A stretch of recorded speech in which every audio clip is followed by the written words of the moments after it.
Well, welcome back. Welcome back to Staying Strong for Marriages YouTube channel, helping people basically go through the divorce trauma, recover from that, try to look at the scriptures, come up with a game plan. What are we going to do now? My contention is, well, we're going to pray. We're going to stand up to, a lot of this hard-heartedness and stuff. We're going to believe in our spouses. We're going to ask God to help us. We're going to pray.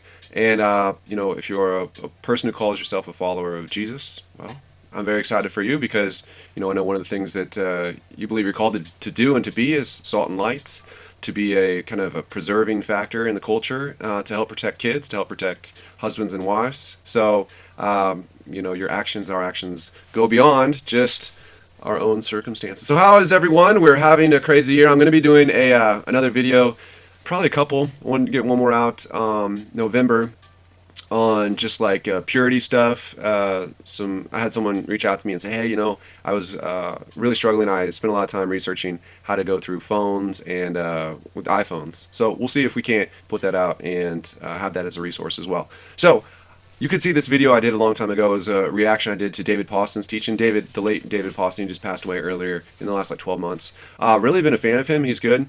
One of my goals just in going through this channel is, I'm not going to tell you guys what to think or what to do.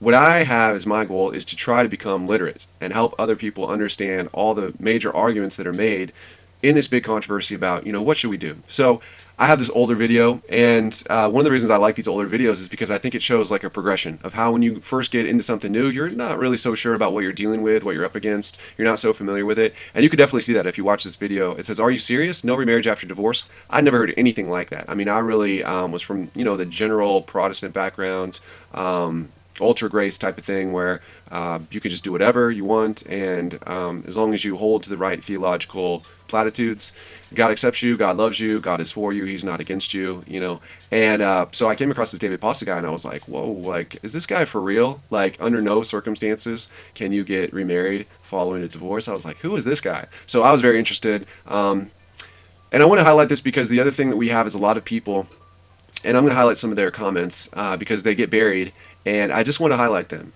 I think if we look at these things, one, to know they're out there, to see the work they did, like this first one from Christopher Jordan, he basically breaks down for us passages in 1 Corinthians 7 where people get into this bondage, not under bondage. What does that mean? It says I'm not bound anymore. So does that mean, doesn't Paul mean that, if I'm a victim of divorce, I can go out and I can pick up a new wife, or if I was a woman, a new husband, and God would be cool with that. That's what essentially this is saying. And he does a great thing. You can go to this video anytime. You can go in the comments and see he basically did a little bit of work for us and put together, actually looks like a quote from somebody else, but the idea is it breaks down the Greek of bound in 1 Corinthians 7. Bound, she's committed to him, she's tied to him, fastened. So this is the idea we get from here. Now, there's another section, 1 Corinthians 7:15. It says, but if an unbeliever leaves, let it be so. The brother or sister is not bound. In such circumstances, God has called us to live in peace. Now, this is a different word, and you can see it's D-O-U-L-O-O. So is it the base is the same? No, it's not even the same. One is D-E-O. The other is D-O-U-L-O-O. To enslave, to be under subjection. Short definition is enslave. We have enslave, passive, like become enslaved, focusing on the status of being a bond slave in contrast to the other verb form of the same roots. Stresses the results, the effects of enslavement. That is what automatically goes with belonging to another. So they go on, they say, so there's a difference between the bond between a husband and wife, which is for life, and being bound or under bondage. So I'm still bound to my husband, married in God's eyes, no matter what man says, but not under bondage to him. He does not rule over me, but I am not free to marry someone else because he's still my husband. It's interesting to see that Paul says these two things in the same chapter. First, he says the believer is not bound under the circumstances of their unbelieving spouse leaving them. And then he says that the wife is bound to her husband as long as he is still living. This seems to contradict, but it doesn't. It's a different word, and that's from, I guess, Ricky B. It goes on, not bound, no, has not been enslaved, past tense. Written so that a spouse would not be conflicted to obey the husband to follow his pagan religion and honor her husband over following Jesus. just like in the movie A Case for Christ, in which the husband gave an ultimatum. It's either me or your Jesus. What's it going to be? This shows that you're to pick your Savior Jesus. We have a couple other things in 1 Corinthians 7:14-16, the Orthodox Jewish Bible. So that's a little bit tricky. I want to move on really quick because there's also this really interesting comment from somebody who says, look, this is all very interesting, Protestant teachers, but you guys are really messing things up.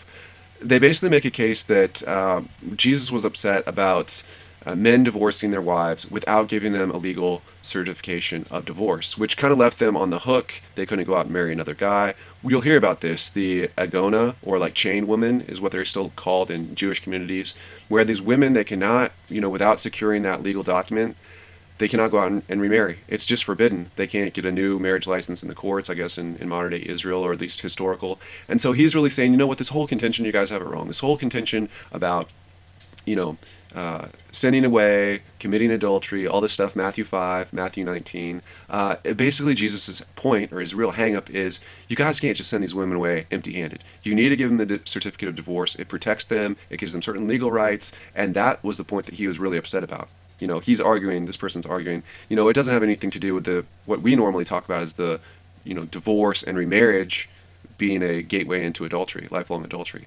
He's saying that's not even the issue. He's saying Jesus is really, like I said, concerned about people getting legal freedoms. And basically, they would say that, if a husband divorces his wife and gives her the proper documentation, then no problem. She can go remarry, he can go remarry, as far as I get it. So, now one interesting thing that they say is that we hear from time to time, or quite often actually, that sexual immorality under Old Testament law was cause for capital punishment. People would have been put to death. So always this comment is made, hey, certainly it can't be that Jesus is talking about sexual immorality as a grounds for sending someone away. That's ridiculous. Those people would have ended up being put to death. So, like he says, not sending away. So Jesus says what he says. The only case in which a man would be justified in sending away his wife without legal divorce or a public declaration is sexual immorality. So she did not meet her death. It's an act of grace, just like Joseph did with Mary. So this is the interesting thing. You could give someone a document of divorce rather than having them killed, and that would be act of grace. That's something that we don't hear very often. I don't hear this very often, but it's interesting because people put forth all these different ideas, honestly.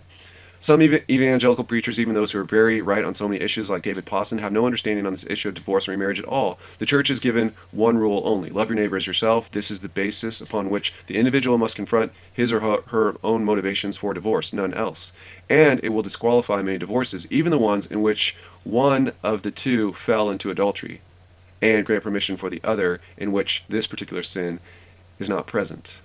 Sorry, redo. One more thing, they say, as to that theory that separating from a wrong marriage is never wrong, and inducing people to go back to their previous spouse after building a relationship with someone else, please note that in the same passage, Deuteronomy, these people, quote, God specifically states that going back to the previous husband-wife after having been married to another is an abomination for him. I respect David Pawson very much, but evangelical preachers have ruined more lives with this crazy teaching than anyone else. I think that's interesting because we're going to go and then look at one more comment, which is very, very well written. I told AJ, man, I was like, did you write this or is this someone else's work? He wrote it, and it's very well worded. You could see he put a ton of effort, and so you see these people, they're giving some time, they're giving some energy to try to get these ideas right because it is important. But this one's really interesting because what we basically have is, if you're going to, I highlight this comment, I guess I should say, because if you're going to have people that really say, hey, there's a continuity that the Old Testament still applies, that because there's kind of two camps. There's some people that are going to say, listen, if you can't keep the whole Old Testament law, then then it's no use to you. You have to keep the entire part, and that's something that AJ is going to leave us with. So on one hand, you have people that say the Old Testament applies. You got to try to keep it. So, for example, if people would be put to death for sexual immorality, then should we consider them as dead? Is it a grace to them to just sign them off a document of divorce? And would we be able to act as if we were free, as if they would have been put to death, and that we could go on and be free? Are we released from what we saw in those first Corinthians 7 passages about bound, not bound? Is this a way, if our spouse has been immoral in any way sexually, that we could just sign some paperwork and move on to the next man or woman? Well, it really depends, doesn't it? It depends upon, are we going to say that the Old Testament applies? I mean, because if the Old Testament doesn't apply, then you got to really throw out all this stuff that they are, should be treated as people who are like dead or should have been dead, right, under the death penalties, which means that we're still, kind of like stuck or bound to them, tied to them, because they're not really dead. And if there's nothing from the Old Testament that would say that they are dead or should be dead or should be treated like dead people, should be judged as dead, then that doesn't apply to our situation, right? So it doesn't matter. And you know, if on the other hand, the Old Testament does apply, then maybe we can use that as an out. That's what this Rigone is trying to basically argue, that any sexual immorality, it's over, and it's a done deal. Don't worry about this David Pawson stuff. Don't worry about all these Protestant teachers. It's over. There's no marriage permanent stuff. There's no, waiting around. All you have to do is wait for one moment of sexual immorality, and that's it. Very interesting. They'd also say that, it's very wrong to go back to a former spouse. So yeah, so keeping with the Old Testament, not only in many cases, many of us shouldn't wait around for our spouse. In many cases, it would be very wrong to follow David Pawson's idea of going back to spouse number one, because this is an apparent abomination. And so we see these different flavors. And why I'm highlighting this is just so that, for more of the exposure, more of the literacy in these things, so that we all kind of see what's going on. Where's AJ's quote? Okay, so I kind of want to save the best for last because I really feel like AJ just pushed a ton of time in this, and I told him that I really liked how he wrote it because it's clear, it's very enjoyable, it goes well from step to step to step. And he said that basically he took these notes, or he composed this as a kind of a combination from David Pawson's teachings and Joseph Webb, who is another person we talk about from time to time on the channel. In fact, both of those teachers are on my top 2020 sermons for restoration. So I did a video on them, and they made it into my top 5. So let's see what AJ writes, because I think he does a really good job. AJ writes, the divorce and remarriage for adultery doctrine is based solely on the supposed guilt of the wife in Matthew 5:32 and Matthew 5:19. And you can see AJ, he'll often go and he'll be like, he'll start asking, he'll probe these questions. He always starts with this. Are you aware that the entire doctrine of marriage after divorce is based on the supposed guilt of the wife? Or he'll ask, like, I have a question for you. Is the wife of Matthew 5 being charged and found guilty of fornication in these verses? So he asked people, he asked me this, he asked someone else this here at the bottom of the stream. It's kind of his opening question where it's like, is the wife in Matthew 5:31 and 32 and Matthew 19:9 actually being charged and found guilty of fornication in these verses? So just to give you an idea of where he's going, and I'm telling you, these are weird terms sometimes. These are not familiar things to us. So if you're new and you're scratching your head and you're trying to say, what are these people really trying to say here? Don't worry. It is confusing, and it's a lot of technical words. So the idea is to get familiar with it and have time to think about it. So the divorce and remarriage for adultery doctrine is based solely on the supposed guilt of the wife in Matthew 5:32 and Matthew 19:9. However, the wife in Matthew 5:31 and 32 is clearly not guilty of fornication, because the Jews that Jesus was speaking to were still living under the law.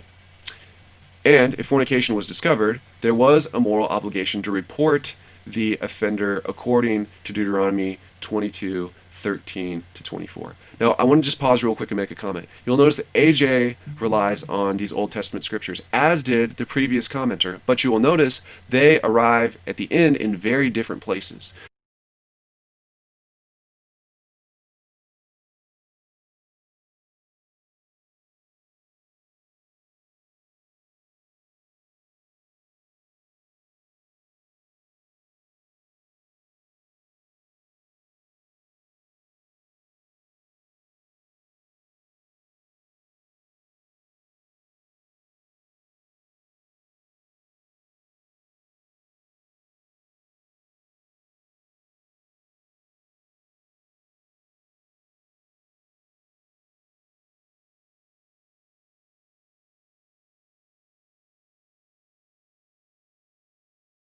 They both start saying that the scriptures are, useful. The Old Testament verses still apply, but watch how they end up going in different directions. The wife who would have been found guilty of fornication was subsequently stoned to death, according to the law, which had still governed the Jews up until Christ's death on the cross. The same woman, the same for a woman caught in adultery, according to Leviticus 20:10. How could a wife guilty of fornication or adultery under the law of Moses be given a writing of divorcement and be caused to commit adultery with whosoever marries her that is divorced thing? It doesn't really make any sense. A writing of divorcement is nowhere near the death penalty. Now, the previous commenter said, it was allowed because it was grace. It was the grace of God to the sinful spouse. Let's see what AJ says. He says Jesus is clear in these examples that the wife is not guilty of fornication, but is still caused to commit adultery if she marries another man now that she is divorced. This is the only way that Matthew 5:31 and 32 and Matthew 19:9 keep harmony with Romans 7:2-3 and 1 Corinthians 7:39. Unlike the synoptic gospels of Mark and Luke, which were written to evangelize the Gentiles, Matthew was written to the Jews and has 24 characteristics that identify it as intended for the house of Israel. Now, I can tell you that this is not so uncommon. A lot of people have noticed the language, the references, things that are noted in Matthew's gospel that do seem to be particularly Jewish. So I would have no contention with this statement at all. I think you'll hear it, even for people that are talking outside of this marriage controversy. Well, it goes on. The ancient Jews called the betrothed or engaged, quote-unquote, husband and quote-unquote wife, according to Deuteronomy 22:23-24 and Matthew 1:18-25, as well as Luke 2:5-7. So now we're starting to get into the betrothal view, which is a whole nother thing in and of itself, which AJ mentions. Essentially, the idea is that something along the lines of engaged to be married is the same as married. And it's a little bit tricky, it's a little bit weird, but that's kind of the general ballpark. Why they say that is, the angel even said to Mary, she called him like the wife of Joseph. So they really key in on this term wife. Now, I'm going to say one quick comment to people who hold this, not as a term to argue with you or say that you're wrong, but please, oftentimes we'll read that the old languages do not have the term wife, do not have the term husband. Not sure about husband. Definitely I remember wife. That it was always a grammatical form like woman of, say, Alan, or woman of David, or woman of Joseph. Okay, which is different, right? It's wife is more technically accurate, right? It's more specific. Engaged woman, wife. These are more specific terms. Woman of Joseph, that can mean, that's a little bit more general, I think. So that's one of the things that I would say as I'm learning, just as all of you are learning, is that I'm like, well, hold on. I don't think that this holds water. These are in quotes. They're in quotes because they're not, maybe he knows that they're not exact wordings, they're translations. So you get my point. But he goes to the betrothal thing, that these engaged people are referred to as husbands and wives in multiple places, Old Testament and New Testament. Deuteronomy 24:1-4, Moses' precept of divorce and remarriage was never for fornication or adultery, allowing those guilty of fornication and adultery to remain living and become a prospect for remarriage was against the law of Moses in Deuteronomy 22:13-24 and Leviticus 20:10, which commands those who were found guilty of fornication and adultery to be put away from Israel and stoned to death. Okay, so then what? The law of Moses was not given to the world, only to the Jews. So we have to maybe be thinking, are we Jews if we're Gentiles and we're not living under the Old Testament? Let's think about this. So from the Exodus to Christ's death on the cross, the law of Moses governed the Jewish people. But when Jesus died on the cross, he caused the Jews to be dead to the law of Moses so they could be joined to Christ under a new covenant. This is what Jesus' fulfillment of the law of Moses, including Deuteronomy 24:1-4, Moses' precept of divorce and remarriage, means. Paul gave several warnings to Christian believers against keeping the law of Moses over following Christ and his commands under the new covenant with Christ. Keeping the whole law is no longer possible for those in Israel and is why Christ prophesied that the temple would be destroyed. These scriptures make it clear that if you choose the law over Christ, that you must keep the whole law, We can see this in Romans 7:4, Galatians 3:1-9, Galatians 3:10-29, Galatians 4:1-7, Galatians 4:21-31, and Galatians 5:1-15. And this is pretty undisputed. I mean, I think most of us are very familiar with this concept. But being unequally yoked to unbelievers is not a cause for divorce. Once two become one flesh in a covenant of marriage, according to 1 Corinthians 7:12-14, many one flesh covenants, marriages between unbelievers, are recognized by God in the Scriptures, most notably the marriage covenants between Herodias and King Herod's brother Philip, Potiphar and his wife, Ahab and Jezebel, and Ruth to her deceased husband Mahlon by Boaz when he took her to be his wife. Okay, so God recognizes non-Christian marriages as being legit. Some are teaching that 1 Corinthians 7:15 implies that those who are abandoned by the unbeliever are no longer bound in a one-flesh covenant of marriage. The reason this is in conflict is due to the way they word it, which gives it an entirely different meaning and context. 1 Corinthians 7:15 says, starting in verse 15, "But if the unbeliever depart, let him depart. A brother or sister is not under bondage in such cases, but God hath called us to peace." As you can see, the actual scripture says not under bondage, which means that the husband or wife is not enslaved to sin with the unbelieving spouse and is free to worship Christ in peace. Subsequently, translations have changed the words to imply that they nullify the marriage covenant, when this is not at all the case.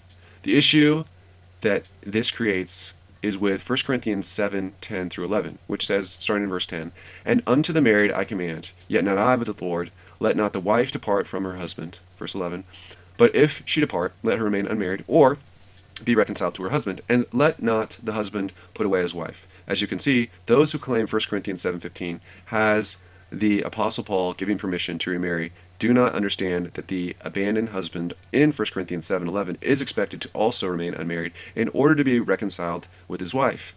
The theory that 1 Corinthians 7:15 nullifies two as being one flesh in marriage puts the Apostle Paul directly at odds with Christ by implying that he has issued an opposing command. Okay? Now, that's a problem. So, how are we going to fix it? Some also teach that 1 Corinthians 7:27 and 28 is referring to both divorced men and virgin women, and not exclusively to men and women who are virgins, who have never been married. Now, this is true. We see this come up a lot, and I like how AJ kind of tackles this. This has been falsely taught for some time in churches as referring to anyone who is not currently in a marriage, which for them also includes those who are divorced. Exactly. If you go into most churches, as soon as the divorce is over, they're like, okay, like, date, go ahead, do whatever you want, no problem. AJ saying, no way, Jose. But this is a very false assumption and puts these verses in a different context that is at odds with both the teaching of Christ and the Apostle Paul. We see Paul refer to virgins, and he does, which signifies the unmarried who have never been wed, which is the proper context here. We see Paul saying clearly that it is good for virgins, which is also speaking to never before wed men here, that, quote, "it is good for a man so to be." He goes on to say, "Art thou bound to a wife? Seek not to be loosed. Art thou loosed from a wife? Seek not a wife." Who is he referring to here? Men who, like himself, have never married. The word bound in these verses is a clear reference to a betrothal engagement, and not to a one-flesh covenant of marriage. Okay, so now we're back to the word bound in these verses is a clear reference to betrothal engagement. And not to the one flesh covenant of marriage. So you can see why he brought that up before. Now he's looping back around, and we're looking again at what does this bound thing mean? What does it refer to? Now, the ancient Jews were considered bound as husband and wife during the betrothal, espousal engagement period, before becoming one flesh in a covenant of marriage through consummation. This is affirmed by the context of the term bound, seen in Numbers 30:14-16. I did a whole video on this. It's pretty long, by Leslie McFall on the betrothal view. So interesting stuff. But yes, I'd say it's accurate. What are you saying?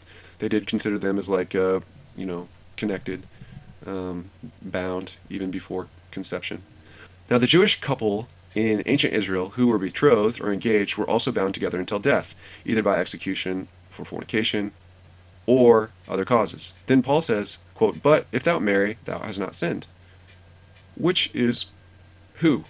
The men who had never been married in the congregation at Corinth?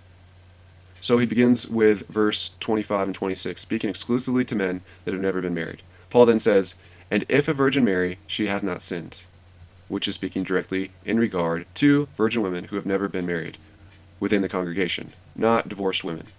Notice that verse 34 says, "There is difference also between a wife and a virgin. The unmarried woman careth for the things of the Lord, that she may be holy both in body and in spirit, but she that is married careth for the things of the world, how she may please her husband." Paul speaks plainly when he says, there is a difference between a wife and a virgin.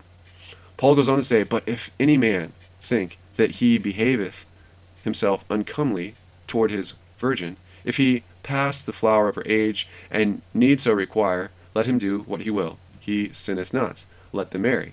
This is speaking of a virgin who has come to the age of her of childbearing when it says, "Let them marry." This is a clear command to a single man who has taken a virgin to be his wife. Paul then says, "Nevertheless, he that standeth steadfast in his heart, having no necessity, but hath power over his own will, and hath so decreed in his heart that he would keep his virgin, doth well." This is referring again to a single man who decides it better not to marry, but to stay betrothed, engaged, under the present distress, by saying that he hath so decreed in his heart that he will keep his virgin. Paul then says, "So then, he that giveth her in marriage doth well, but he that giveth her not in marriage doth better," which again means single men in the congregation who have betrothed a wife do well if they marry, and those who choose not to marry their virgin brides do better under the current climate. For more proper context of the word bound, let's look further down in this chapter to verse 39, which says in verse 39, "The wife is bound by the law as long as her husband liveth, but if her husband be dead, she is at liberty to be married to whom she will, only in the Lord." 1 Corinthians 7:39. For so long, these scriptures between verses 25 and 38 have been twisted and used to enable divorce and remarriage by wayward churches and teachers, and have caused many to stumble and to be trapped in unscriptural unions. The use of the woman at the well in regard to marriage falsely implies that Christ was endorsing remarriage after divorce. And I never really got that sense. When I read that story, I'm thinking, he's like, go and sin no more. Cut it out. Stop it with all these guys. She wasn't even married to the dude she was living with at the present. So just move out and move on and stay single. That was my view. But he says people, I guess, somehow use that story to, endorse marriage after divorce, remarriage after divorce. Remarriage, he means to other people, rather than the first spouse. This teaching is in defiance of Matthew 22:23 through 28, which shows a woman who had been widowed 7 times and entered into each subsequent marriage without any scriptural conflict with God's law of marriage, one flesh covenant, seen in Genesis 2:23 to 24. Mark 10:1 through 12 and Matthew 19:1 through 12 both record Christ's teachings that day beyond the Jordan.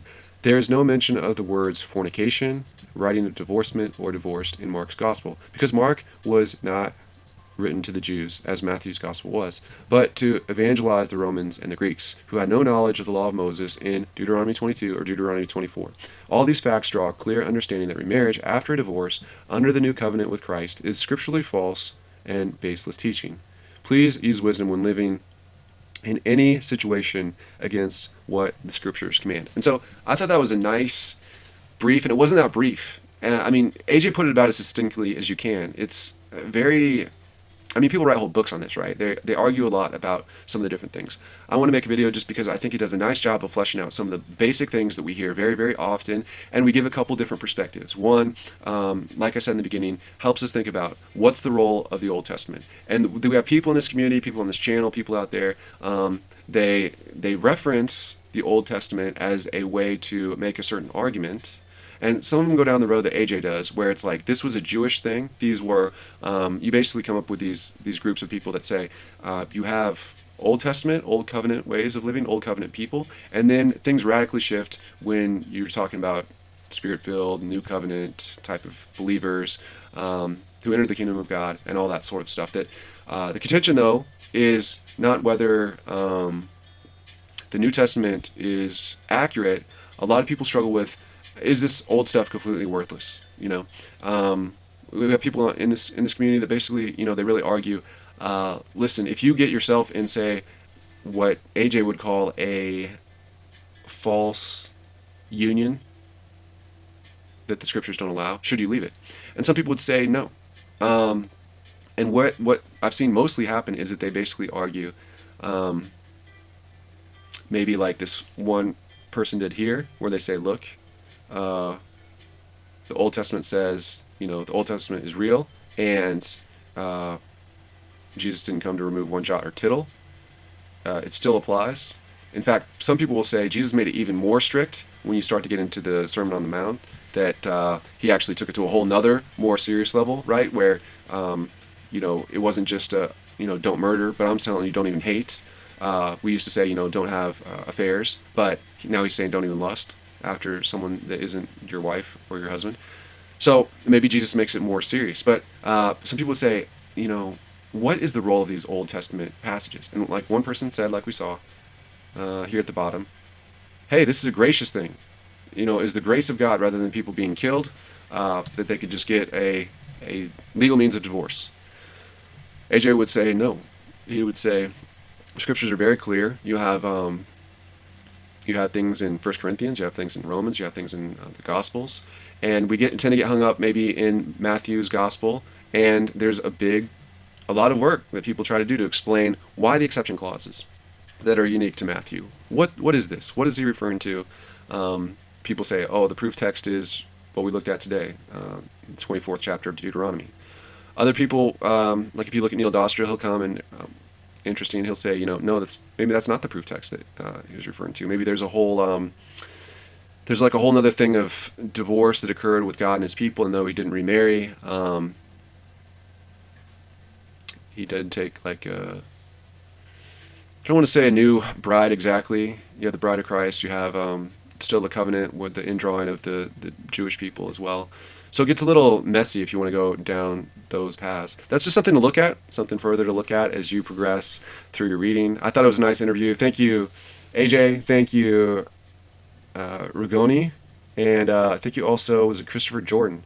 So very cool comments. You guys can come and check those out at any time. You can ask them questions. They obviously have, taken positions where they have strong opinions on these things. They're arguing, certain things. And maybe you want to ask AJ or these other people for a word of clarification. I think that's fine. Please just keep it respectful, and we'll talk to you guys next time. Bye.